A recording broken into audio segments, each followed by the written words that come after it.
Allez, on reste dans les régions avec ce projet d'éolienne qui fait grincer des dents.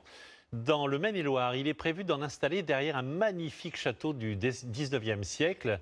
Les propriétaires et certains habitants sont évidemment furieux. Reportage à Bourdiré de Madjene Sangaré et Mathias Hubert. Il y a 3 ans, l'histoire relève presque d'un conte de fées. 2 Américains décident d'investir dans ce château à Bourdiré, petit village de 800 habitants. À l'époque, le monument est à l'abandon. Ça, c'est le mauvais état de le grand salon, mais ce n'est pas le plus mauvais état. Il faut refaire les boiseries, le sol, les plafonds, des années de travaux.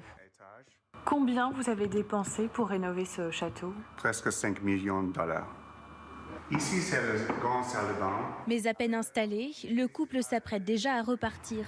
4 éoliennes de 150 mètres de haut doivent être installées à un peu moins de 3 km de leur demeure. De quoi stopper net leur ambition. Nous investissons 5 millions, mais aussi 3 ans de notre vie. Nous restons ici toute l'année pour 3 ans et travaillons dur. Voici une simulation réalisée par leurs soins, une photo sur laquelle les éoliennes dominent la vallée. Voici en revanche un photomontage réalisé par la société en charge du projet. Elle assure que les éoliennes ne seront pas visibles. Dans tous les cas, le chantier inquiète. Le château contribue à l'activité de la commune. C'était toute l'économie locale qui marchait derrière ça. On était approché par une agence réceptive chinoise qui allait contractualiser avec David et Milian et qui nous envoyait 50 mariages par an. Vous vous rendez compte ? Un nouvel acquéreur allemand prendra bientôt ces quartiers. Ces prochaines années, une dizaine d'éoliennes devraient voir le jour dans le secteur.